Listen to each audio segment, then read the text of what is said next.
Ya, ya ven la pantalla grande, ¿verdad? Me parece perfecto. Sí. Sí. Buena idea. Ok. Bueno.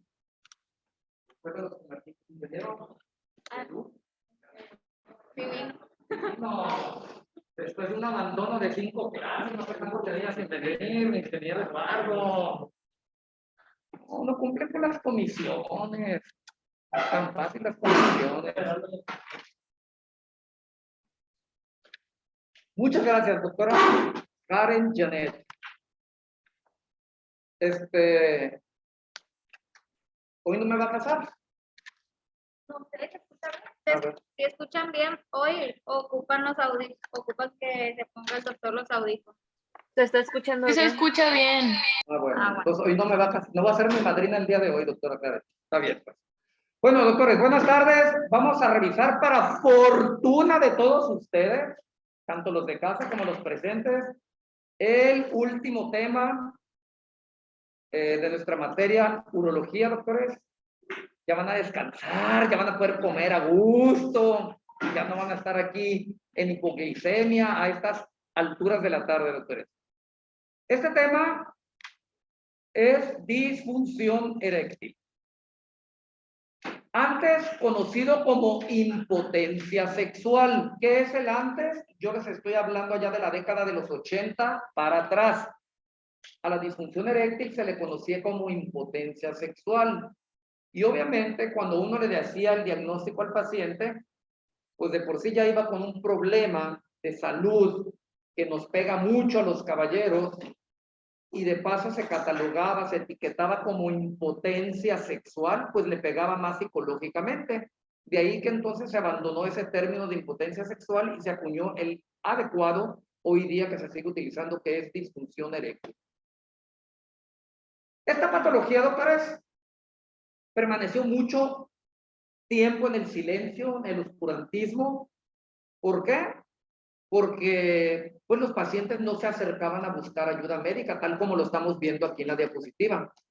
¿Cómo le voy a decir al doctor que ya ni con el himno nacional se me para? Y más, si es doctora, ¿cómo le voy a decir? ¿Se va a reír de mí? Y obviamente nosotros como médicos, pues no sabíamos acerca de esta patología, no sabíamos que existía, poco se investigó de ella en cuanto a su fisiopatología, en cuanto a sus medidas de diagnóstico y en cuanto a las opciones de tratamiento. Pasaron muchos años hasta que ciertos pacientes se armaron de valor y dijeron, bueno, me voy a animar, voy a ir a buscar ayuda médica para ver qué me pueden ofrecer. Antes a todos se les catalogaba como que era un problema psicoemocional, no se preocupe, es psicológico, usted está nervioso, está cansado, está agotado, etc. Aquí estamos viendo a nuestro paciente preferido de los que tomaron clínica virtual, don Procopio, que pues ya tiene algunos años. Y vemos que, si bien es cierto, con la edad se vienen ciertos achaques que estamos viendo aquí, constipación, flatulencias, dolores articulares, etcétera. También se ve por aquí que existe la disfunción eréctil. Y es que no es privativo de la edad, doctores. No necesariamente el envejecer va a implicar que el caballero tenga disfunción eréctil. ¿Hasta qué edad podemos mantener nuestras erecciones? Bueno, no hay una edad, doctores. Lo que sí se puede precisar es que la disfunción eréctil se presenta cuando se acaba lo más preciado que puede tener o aspirar un ser humano en la vida, que es la salud. ¿Qué quiero decir? Que cuando se pierde la salud, se empieza a perder la función eréctil. ¿Y cuándo se pierde la salud? Bueno, las causas, las enfermedades de nuestra actualidad, las crónico-degenerativas que ustedes ya conocen, diabetes, causa número 1 de disfunción eréctil a nivel mundial, hipertensión arterial, dislipidemia, son las 3 patologías que más comúnmente producen disfunción eréctil. Obviamente, los hábitos tienen que ver mucho. ¿A qué me refiero los hábitos de la persona? El tabaquismo intenso, el etilismo intenso, la farmacodependencia, y nos llegan, doctores, a los consultores, pacientes chavalos de 20 y tantos, 30 y tantos años que le meten duro a la cocaína y obviamente ni con el himno nacional hay erección. Entonces, mucho tiene que ver los hábitos. El sedentarismo, quien hace ejercicio está menos propenso a padecer disfunción eréctil. La ingesta de fármacos, como más adelante lo vamos a ver. Todo esto, doctores, cuando se conjuga, pues inevitablemente te lleva a la disfunción eréctil. Nosotros, los urólogos, somos fieles testigos. Hemos operado varios pacientes muy maduritos, de próstata, 80 años o más, y dicen, doctor, ¿cuándo puedo estar con mi mujer? Y tiene 80 años. ¿Por qué? Porque no es diabético, porque no es hipertenso, porque siempre tuvo una vida activa, porque no tiene sobrepeso, no fuma, no toma, etcétera, etcétera. Entonces, no es la edad, doctores, no es la edad. Son las patologías que van apareciendo con el paso del tiempo y tu estilo de vida. Ok, ¿cómo se define a la disfunción eréctil? Se define como la incapacidad parcial o completa para crear y mantener erecciones con rigidez suficiente para permitir un coito satisfactorio para la pareja, no nomás para él, para la pareja. Entonces, esa es la definición hoy día de disfunción eréctil. Ok, en cuanto a la prevalencia, pues hay muchas estadísticas, muchas publicaciones, pero la mayoría abarca de un 20 a un 35 de la población general. Y obviamente, entre más años tiene la población, la probabilidad aumenta. Entonces, vean que es un porcentaje nada despreciable. Lo que sí se ve es que en pacientes con enfermedad cardiovascular, la prevalencia de la disfunción eréctil oscila entre el 50 y 70%. Y doy un adelanto, doctores.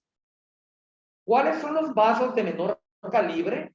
Obviamente las arterias cavernosas. Su luz es milimétrica, comparada, por ejemplo, con una arteria femoral. ¿Qué se ocluye primero? Pues la microcirculación, los vasos pequeños.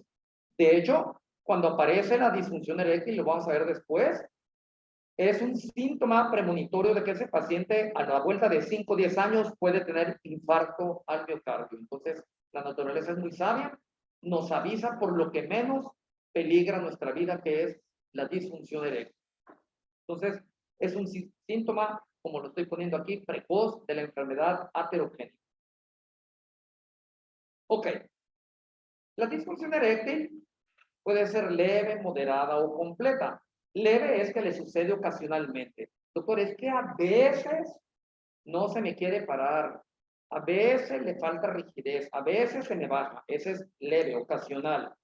Moderada es que la mayor parte de las veces tiene dificultad para crear y para sostener la erección. Hay pacientes que dicen, es que sí tengo erección, penetro con cierta dificultad, pero a la hora de los movimientos coitales se me baja. Esa es la moderada. Y la completa, ahí sí de plano, ni con el himno nacional, ni aunque le pongas el cuerazo más bonito del mundo de mujer enfrente, nomás no. Esa es, no puede crear, no puede sostener erección. Y es que estamos viendo nuevamente que sí es cierto, se relaciona con la edad, pero insisto, no es la edad en sí, son las patologías que van apareciendo con el paso del tiempo. Pero ven ustedes que desde la década de los 40 ya empieza a haber cierto grado de disfunción eréctil, a los 50 más, 60 más, 70 más, y obviamente a mayor edad la prevalencia es mayor. Incidencia de la disfunción eréctil, bueno, la Organización Mundial de la Salud, en base a los, gracias doctora e ingeniero en sistemas computacionales, Luz Dayana, por haber quitado eso. La Organización Mundial de la Salud, en base a todos los análisis que se hacen de los artículos publicados, dice que hasta el 10% de la población general masculina tiene cierto grado de disfunción eréctil. Entonces es bastante importante pues la incidencia de esta enfermedad. Y estima que menos del 1% de todos estos pacientes son tratados. Sin embargo, yo les puedo decir que cada vez los pacientes se empiezan a acercar más a los consultorios médicos en búsqueda de ayuda, e incluyendo a los hospitales del sector salud. Yo durante mi transitar de 29 largos años ahí en el Seguro Social, les puedo decir que del 89, que fue cuando ingresé, al 2012, 2010, eran pocos los que se acercaban. Después de esas fechas, se incrementó la consulta por esta razón, por este motivo. Les decía que la causa número 1 a nivel mundial es en los pacientes diabéticos. De hecho, a veces el paciente empieza a experimentar disfunción eréctil y se desconocía que era diabético, le pides una hemoglobina glucosilada, le pides la glucosa en sangre y, oh, sorpresa, 300, 350, 400, etc. De tal manera que del 35 al 50% de los pacientes diabéticos tienen cierto grado de disfunción eréctil que va de la mano con el tiempo de evolución de la enfermedad y con el grado de control metabólico que tenga.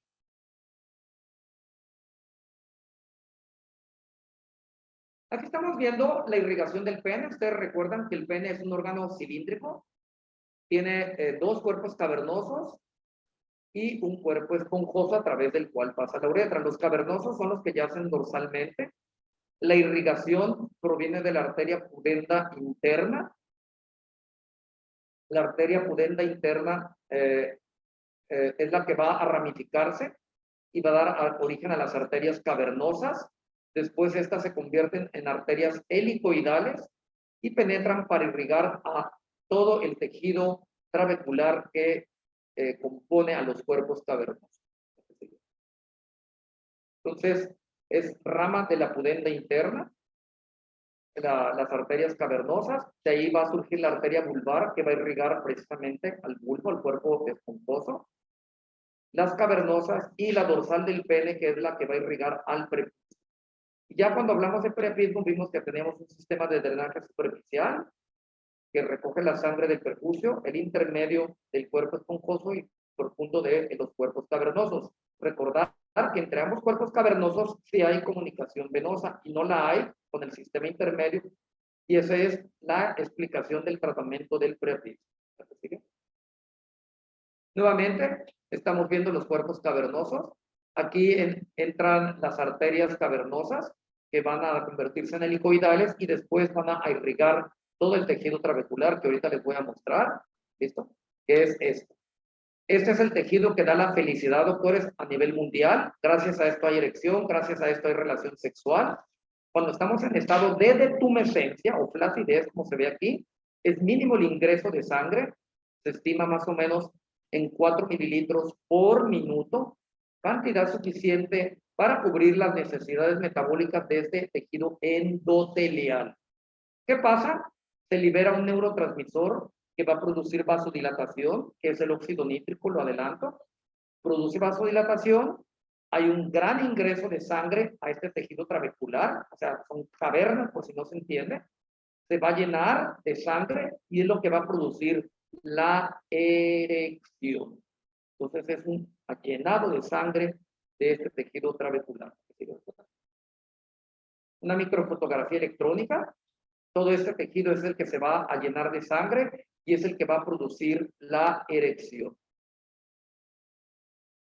Entonces les decía hace un momento que cuando estamos en fase de tumescencia, como ahorita, tranquilos, que no tenemos a la dama a un lado ni nada, estamos aquí poniendo atención, hay una descarga tónica simpática que mantiene los vasos cerrados.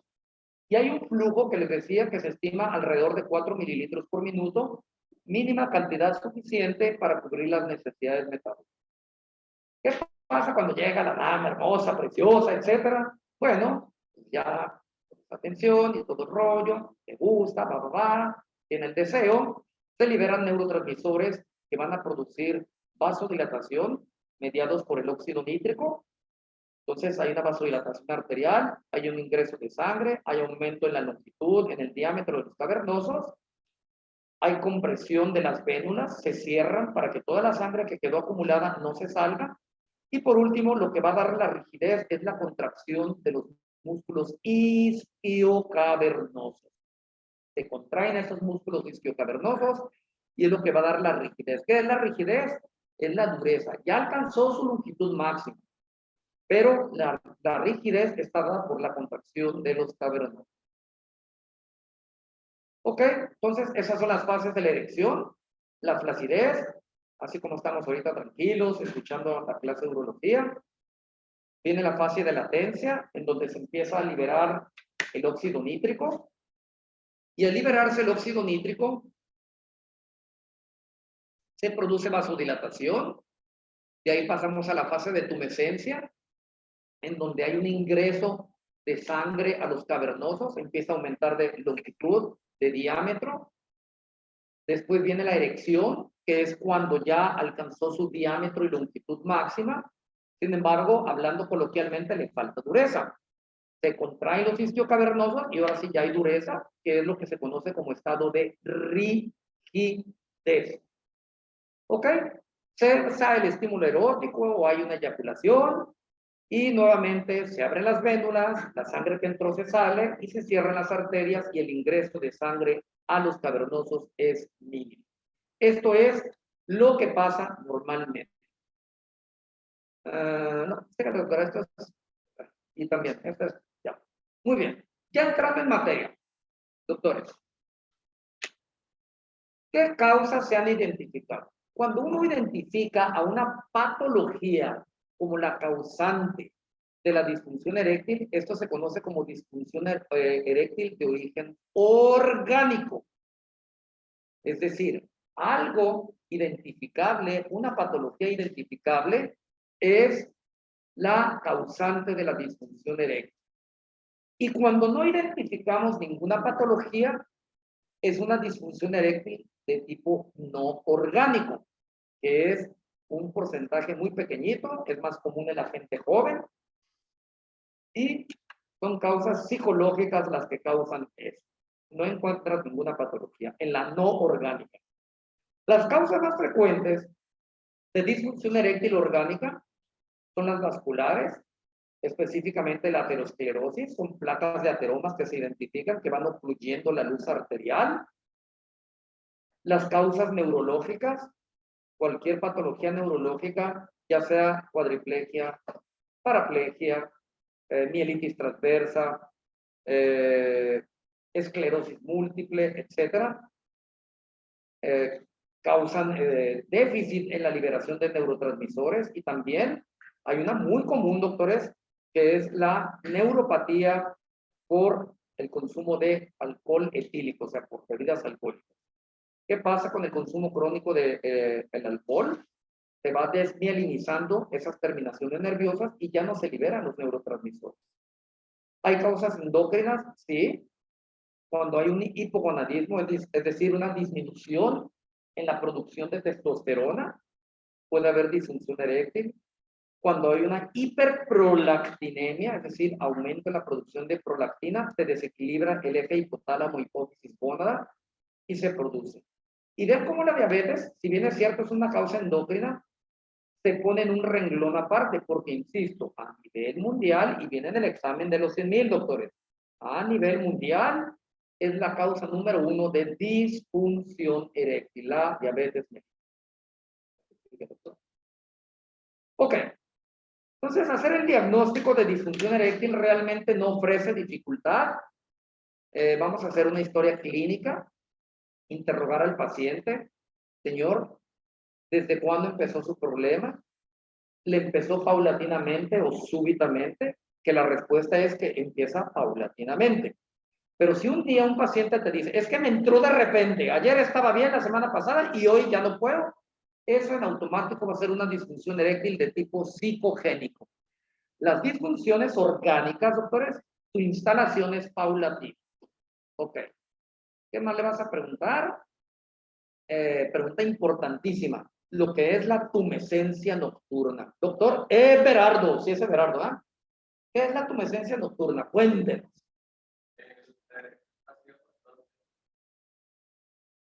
¿Cuántas veces tenemos erección cada noche que dormimos, doctor Everardo? ¿Cuánto? ¿Dos? No, pues a lo mejor yo que ya estoy medio rucaínico, sí, pero no, pues yo creo que más. Y usted más todavía. Hasta 5 veces, doctor. De 3 a 5 veces es el promedio. Bueno, muy bien. Entonces, señor, usted cuando despierta en la noche, en la madrugada, o que se levanta a orinar, el pene está erecto? Es una pregunta que siempre debes de hacer. Si te contesta que sí y después te dice que tiene disfunción eréctil, ahí ya como que se contraponen las opiniones, porque realmente si hay disfunción eréctil, en automático también hay pérdida de la tumescencia nocturna. Luego, suena indiscreta, pero no lo es. Ya sabemos que hay mucha gente que no es fiel, como se dice. Entonces tienen su otra parejita y le vas a preguntar, a ver, ¿le sucede con todas sus parejas? ¿O no? No, es que nada más tengo una. Ok, perfecto. Pero si tiene dos, a veces te dicen, no, es que con la catedral siempre tengo disfunción eréctil, pero con la capillita no. Entonces, también esa es una disfunción eréctil de tipo psicogénico, porque no hay razón para que aquí sí funcione y acá no. Exploración física. Bueno, ¿qué es lo que vamos a ver? Más que nada palpar a ver si no hay induración de los cuerpos cavernosos, lo que conocemos como enfermedad de Peyronie. Esa es una. Ver las características de las gónadas, a ver si no están hipotróficos los testículos, a veces están hipotróficos y eso habla de un hipogonadismo. Pruebas básicas del laboratorio, obviamente. Biometría, química, perfil de lípidos, lo subrayo, esa es de las más importantes junto con la glucosa y hemoglobina glucosilada. Y vamos a pedir dos pruebas hormonales, que son la testosterona y la prolactina. Esa no nos debe de fallar. Siempre vamos a pedir testosterona y prolactina. Son las pruebas de laboratorio que siempre debemos de pedir. Una vez que se hace el diagnóstico, bueno, vamos a analizar con el paciente las opciones de tratamiento y pocas veces hacemos otras pruebas ya más sofisticadas, como las vamos a hacer más adelante, solamente cuando hay indicación para hacerlas. Porque al final de cuentas, solamente te van a corroborar el diagnóstico y al final de cuentas vas a terminar en las mismas opciones de tratamiento. Vamos a empezar a analizar la más común, que es la neuropatía diabética. Yo les decía que es la causa número 1 a nivel mundial. Tiene una prevalencia del 35 al 75% en este grupo de población y depende de dos factores.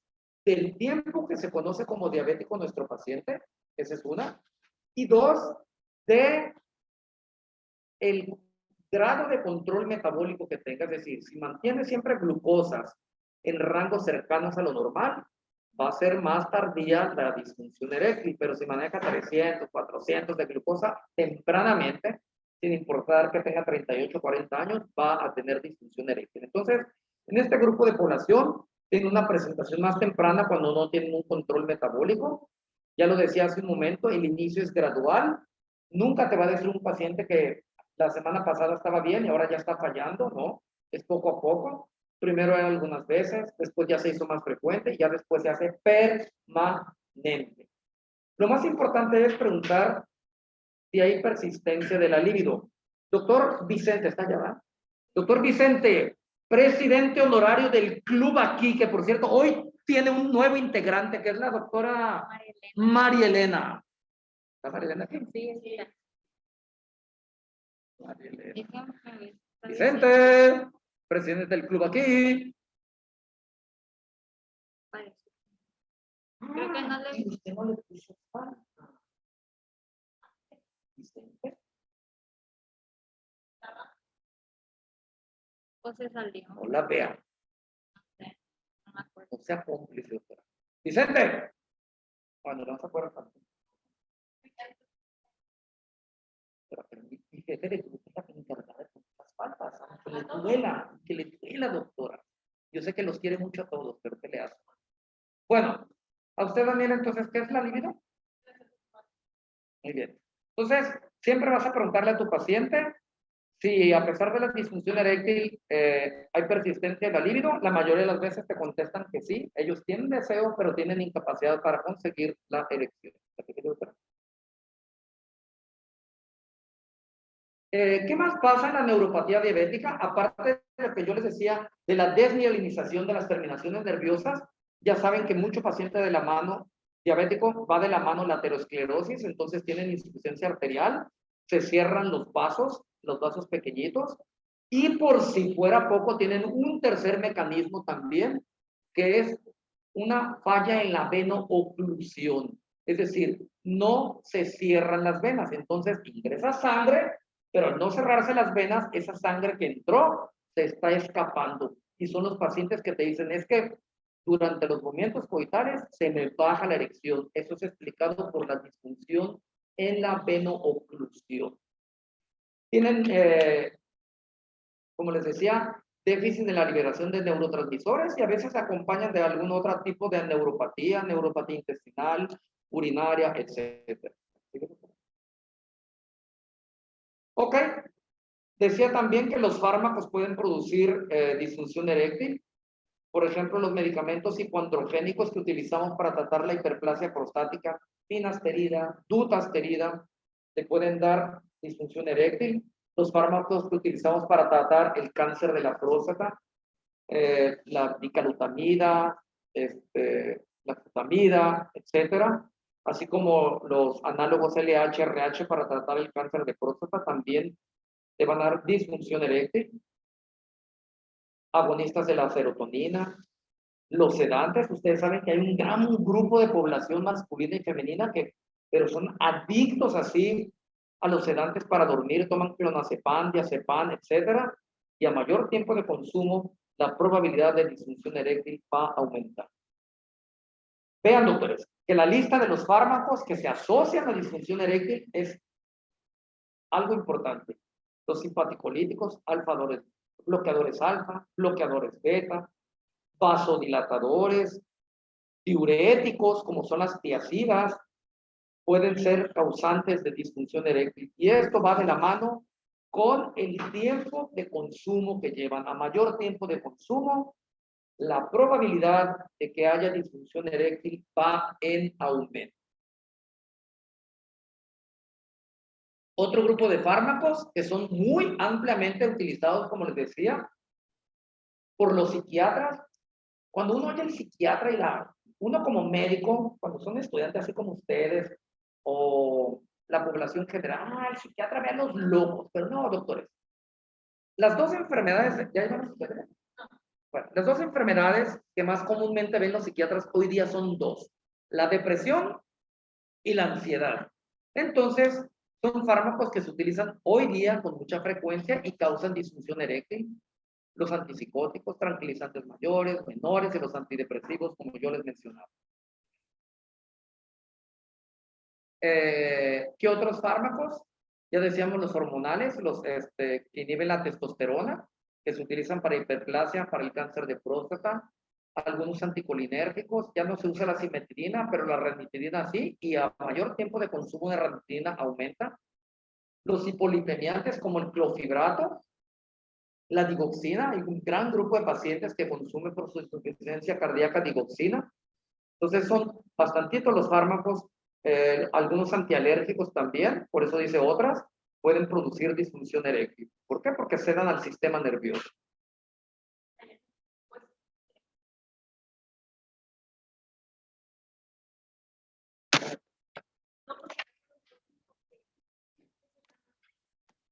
Bueno, vean, disfunción eréctil causada por drogas, ya habíamos dicho desde el inicio, el alcoholismo, ¿qué va haciendo? Desmineralización de las terminaciones nerviosas y por lo tanto déficit en los neurotransmisores.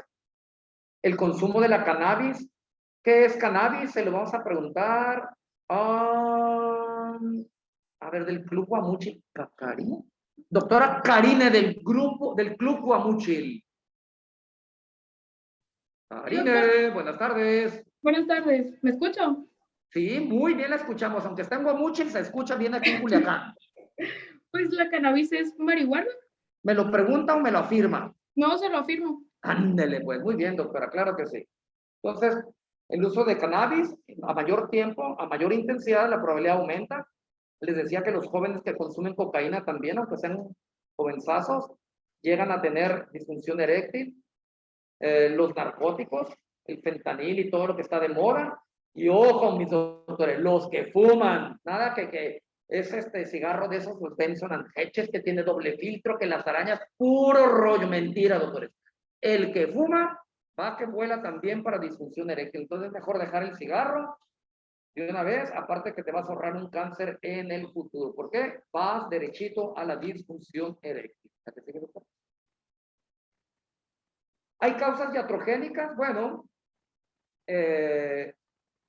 la amputación del pene, por ejemplo, para tratar pacientes por cáncer de pene, a veces el efecto psicológico que causa es importante.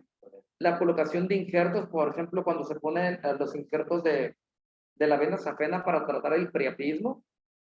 Luego vamos a ver lo que son los implantes, la propia cirugía del priapismo, la enfermedad de Peyronie, por el dolor que puede producir. Y cuando se hacen intervenciones quirúrgicas, a veces para poner también injertos, ya sea de mucosa oral o de prepucio, por alguna razón se produce una deficiencia en la veno-oclusión y producen disfunción eréctil. Las cirugías radicales urológicas, lo que es la prostatectomía radical para tratar el cáncer, o la cistoprostatectomía o cistectomía, inevitablemente dejamos desnervados a los cuerpos cavernosos después de haber quitado la vejiga, la próstata, para tratar el cáncer, y quedan como secuela con disfunción eréctil. Y algunos casos de resección transuretral de próstata, en especial cuando hubo mucho sangrado y el urólogo estuvo coagule en el radio de las 5 y las 7 de la carátula del reloj, que es donde pasan anatómicamente los nervios dirigentes. Las 5 y las 7, por si no se entiende, no respondió. Aquí son las 12, 6, 5 y 7. Entonces, cuando aquí en el piso estás coagulando, es cuando más disfunción eréctil puede producirse por quemar los nervios dirigentes. Doctora Karen Yernet, 5 y 7 de la carátula del reloj con el doctor Valderas. ¿De la mañana o de la tarde? Ah, se defiende, doctora. Está bien, da igual, es lo mismo, claro que sí. Ok, ¿qué otras causas? La cirugía que hacen los angiólogos, la simpatectomía para tratar la hipertensión arterial refractaria. Karen Joana, ¿qué es hipertensión arterial refractaria? Refractaria.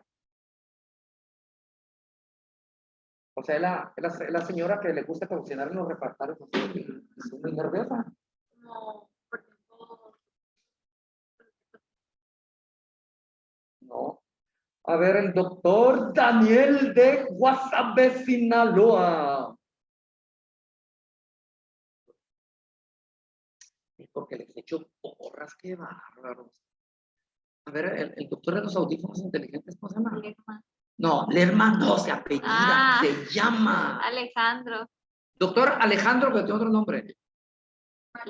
Manuel Alejandro. Gracias, doctor. Manuel Alejandro, a ver, ¿qué dice la nueva edición de los audífonos inteligentes? Manuel Alejandro. Disculpe, doctor, ¿me puede repetir la pregunta? Es que se me trabó. No, estaba ¿Cuándo preguntó? dormido, doctor. ¿Qué es hipertensión arterial refractaria?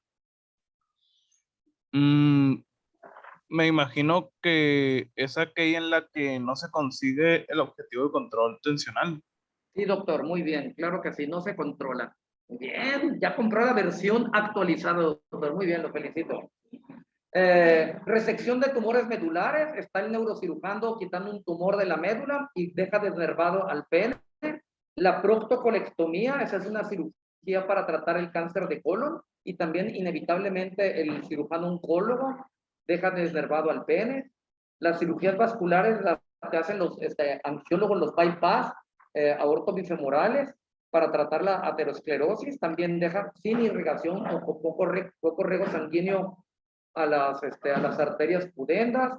La radioterapia pélvica para tratar el cáncer, y los pacientes portadores de insuficiencia renal crónica por desequilibrio hidroelectrolítico y hormonal. Entonces vean que sí hay mucha causa que hay que identificar. Ok, eso fue las causas orgánicas, doctores. Y les decía al inicio que hay un pequeño grupo de pacientes en donde tú no identificas ninguna patología, ninguna causa orgánica. Y es lo que se conoce entonces como disfunción eréctil no orgánica o tipo psicogénica o psicológica. ¿Qué influye desde el punto de vista psicológico para que un paciente caiga en disfunción eréctil? el trabajo excesivo. Hay pacientes que se la pasan trabajo y trabajo y trabajan porque pues el PRI dejó fregado al pueblo y tiene que trabajar excesivamente para sacar el sustento. Llega cansado a casa y lo que menos quiere es estar con la dama. Problemas familiares, ya sea con la pareja, con los hermanos, con los hijos, etcétera. Problemas económicos, que también nos dejó el PRI durante tanto tiempo. Y estas enfermedades que yo les decía que están de moda hoy día desde el punto de vista de la psiquiatría. La ansiedad, la depresión y la fatiga crónica que va relacionado con el trabajo excesivo. Y no nomás el trabajo excesivo, hay gente, por ejemplo, deportistas de alto rendimiento, a veces ya maduritos y todo, que tienen su meta, su objetivo, llegan cansadísimos y lo que menos les interesa es tener una relación sexual. Y aquí lo estamos viendo, lo que yo les decía, doctores, siempre preguntar, no quiere decir que sea el común denominador, pero hay pacientes que sí te dicen, es que yo con mi pareja ya de siempre no puedo, pero me pongo con una damita joven, hermosa, preciosa, y ahí sí puedo. Entonces, pues definitivamente es una disfunción eréctil de tipo psicogénico. El que falla, falla con a quien le pongan enfrente, no nomás con una. Disfunción endocrina, ahí no está incluida la diabetes. En este caso me refiero al hipogonadismo, es decir, la disminución en la producción de testosterona.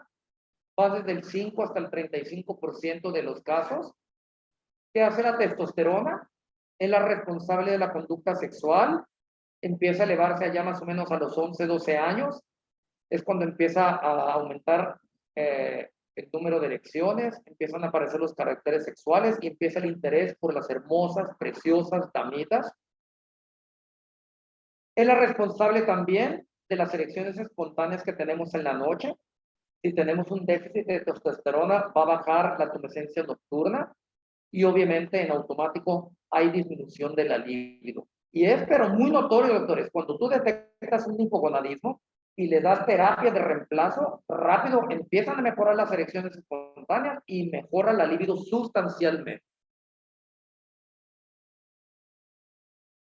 ¿Qué hay que hacer? Evaluar clínicamente a estos pacientes, ver si han aumentado de peso. Cuando hay déficit de testosterona, se pierde masa muscular y aumenta la grasa. ¿Y qué es lo que vamos a hacer? Una determinación de testosterona sérica. Ustedes saben que ciertas sustancias en nuestro organismo tienen un ritmo circadiano, es decir, se liberan más a cierta hora de las 24 horas. ¿A qué hora es más alta la concentración de testosterona en las 24 horas en nosotros? Alumno. No le decía. Juan. Sí, alumno. Alumno. Juan. Buenas. Mande, alumno. Pues yo digo que como a las 8 de la mañana. Eso, sí, sí, estudia. De aquí. Muy bien, doctor. Alumno Juan, claro que sí. En efecto, entre 8 y 9 de la mañana es cuando están más altas las concentraciones de testosterona y es cuando el doctor Juan le va a dar la instrucción a su paciente que vaya a que le tomen la muestra de sangre. Les decía hace un momento de que cuando tú detectas ya el hipogonadismo, le das terapia de reemplazo, ya sea vía oral o intramuscular, y es pero sorprendente cómo ves el cambio a la vuelta de los 7, 14 días. Ok. La disfunción arterial causada por la aterosclerosis también es de las causas más frecuentes. Allá en el año de 1923, el doctor Lerich describió a un grupo de pacientes que tenían claudicación intermitente, es decir, no podían deambular mucho, se cansaban.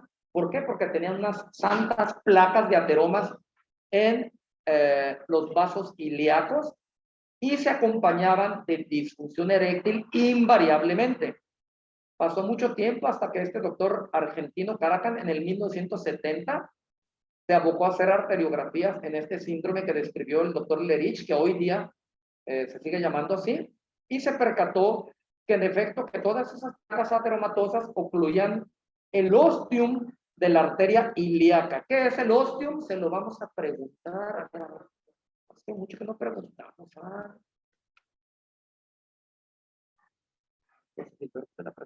Sí. Al doctor José Gilberto de la Prepa Allende, doctor. Dígame, dígame. Mande. Sí, le digas. No escuchó la pregunta. Buenas tardes. ¿A poco sí dijo la pregunta? La pregunta fue que ¿qué es el ostium de la arteria, en este caso, de la pudenda? ¿Qué es el ostium? Dije que está ocluido hasta el ostium de la arteria pudenda. Ah, ok, es el orificio. Eso, sí les enseñan bien en la prepa Allende, qué bárbaro. Muy bien. Claro que sí, doctor, muy bien. Bien contestado. ¿Y cómo lo vamos a corroborar? Por medio de arteriografía, ultrasonido Doppler y haciendo medición de la presión de la arteria braquial comparada con la presión que con algunos sistemas Doppler se puede medir en las arterias peneales. Ok, les decía que hay también disfunción venosa que se ve muy comúnmente en los pacientes diabéticos. Tienen falla en la venooclusión y al salirse la sangre, pues no se puede mantener la erección. ¿Cómo lo voy a corroborar? Por medio de estos dos estudios, que es la cavernosografía y la cavernosometría. ¿Cómo se hace? Ok, la cavernosografía, doctores, vamos a aplicar una sustancia vasoactiva, es decir, que va a producir vasodilatación arterial para crear una erección artificial, como es la papaverina o la fentolamina, junto con material de contraste. Se ha aplicado y vemos que se llenan los cuerpos cavernosos. Pero ¿qué es lo que está pasando? Se está saliendo la sangre anormalmente. Se está fugando por el plexo venoso de Santorini. Aquí estaría la próstata. Todo este plexo rodea la próstata. Y estas venas no deberían de estar teñidas con el material de contraste. ¿Por qué? Porque está fallando el sistema de venooclusión a este nivel. ¿Cómo se hace la cavernosometría? Es un poquito invasiva. Yo de que dices, ¡ay! Lo tienen ensartado y con una aguja. Pues sí, exactamente. Vas a funcionar lateralmente cualquiera de los dos cuerpos cavernosos. Le vas a instilar solución fisiológica estéril junto con la sustancia vasoactiva. Y dependiendo de cómo le haya dotado la naturaleza al caballero, si tiene un pene, pues más o menos de 25 centímetros, se va a llenar con alrededor de unos 80 milímetros de solución. Y para mantener la erección, no debes estar consumiendo más de 4 mililitros por minuto. Pero si tú estás inyecte más de 4 mililitros por minuto, quiere decir que tienes fuga venosa. Toda la solución que metiste se te está saliendo y por eso para mantenerla tienes que estar inyectando más de 4 mililitros por minuto. Disfunción neurológica va desde el 10 hasta el 15%. La causa número 1, ya lo hemos dicho, es la diabetes mellitus. Pero también los pacientes que tienen antecedentes de traumatismo raquimedular, parapléjicos, cuadriplégicos, la esclerosis múltiple, los tumores del sistema nervioso central o periférico, es decir, de la columna, yo lo decía hace un rato. Y vuelvo a repetir, ojo, los que les gusta mucho la pisteada, el alcoholismo crónico te va desmineralizando las terminaciones nerviosas y a la larga caen en disfunción eréctil. Y ya les decía, hay causas iatrogénicas como son las cirugías previas, en especial las oncológicas, la cistectomía, prostatectomía,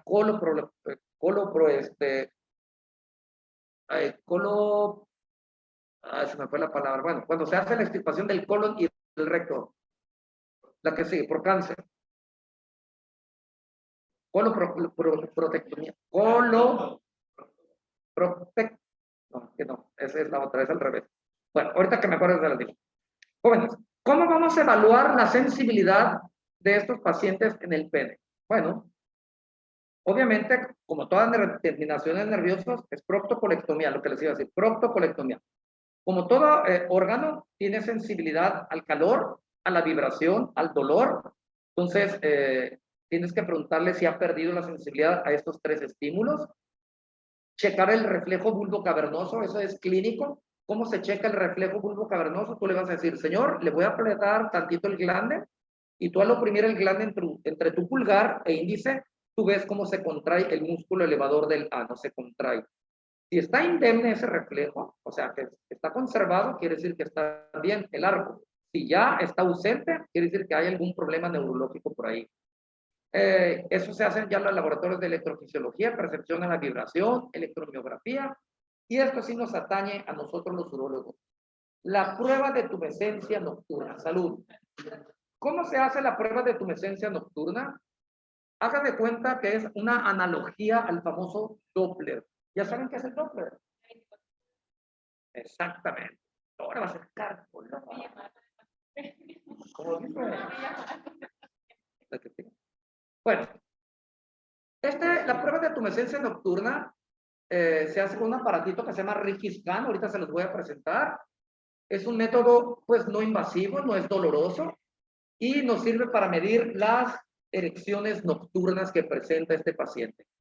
Ustedes saben que cuando dormimos profundamente es cuando se presentan las erecciones, se relacionan con la fase REM. ¿Qué es la fase REM? Se la vamos a preguntar a la fase REM del sueño. Estoy hablando de eso. Ah, sí, doctora. Este club va mucho en Yaciletni. Pero iba con ellas a la clínica. Ah, es de Mocorito. Es de Mocorito. A ver, de la tierra de los girasoles, doctora Yaciletni. Aquí ¿Ya estoy. le hice la pregunta? No. ¿No? Ah, sí, de la fase REM. ¿Qué es la La fase fase- REM, doctora Yaciletni? Es los primeros minutos después de dormirse. ¿Pero qué quiere decir REM? Es del inglés Rapid Eye Movement. Movimientos rápidos de los ojos. Oculares rápidos. Mira, si estudian allá en la tierra de los girasoles. Muy bien. Claro que sí. Entonces, en la fase profunda, que es cuando va la fase de movimientos oculares rápidos que dijo la doctora Yaciletni, es cuando se presentan las erecciones.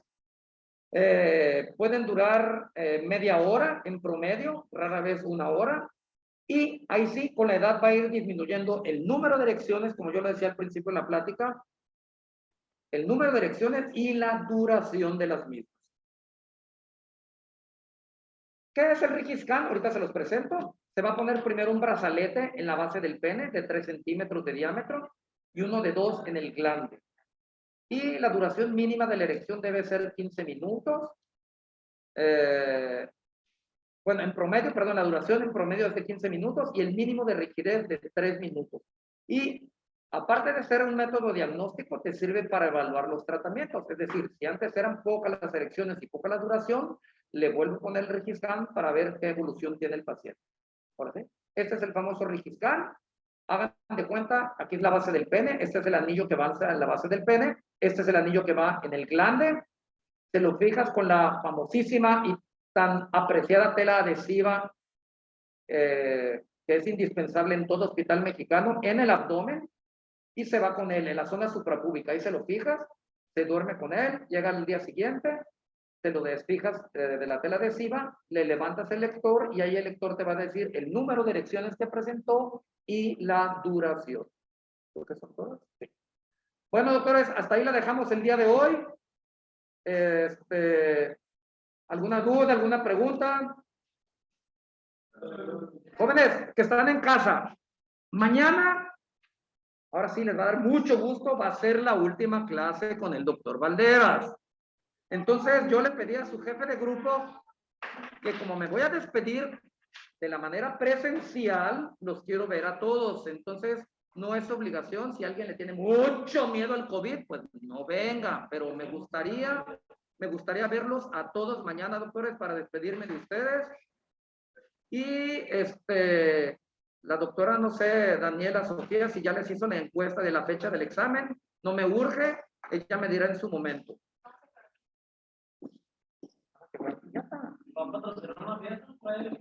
No hay examen.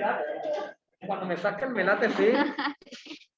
Yo dije, cuando me saque el melate hacemos un pachangón. No me ha sacado ni el melate ni el Oiga. problema. ¿Quién habla? Mande, ¿quién habla? ¿Quién ganó? ¿Pumas o Atlas? Mire, en el primer partido ganó el Atlas. En el segundo ganó Pumas. Quedaron empatados, pero como tiene mejor posición en la tabla, pasó el Atlas, doctora. Pero le dije que iba a ganar Pumas, ¿te acuerdas? Bueno, es que eso me compete yo como que no le puedo decir esas cosas. Dígaselo usted. Tiene un mensaje su jefe de grupo para ustedes. Vénganse guapo. Bueno, ¿preguntas, doctores? ¿No hay preguntas? Bueno, muchas gracias, doctores. Tenemos un pendiente usted y yo. Me tiene que decir cómo voy a borrar las respuestas del examen. Les voy a hacer una videollamada para que me digan cómo. ¿Sabe cómo? Es de los cuestionarios de Google. ¿Sí? Bueno. Mi encargado oficial. No, ya sé que quiere dormir, pero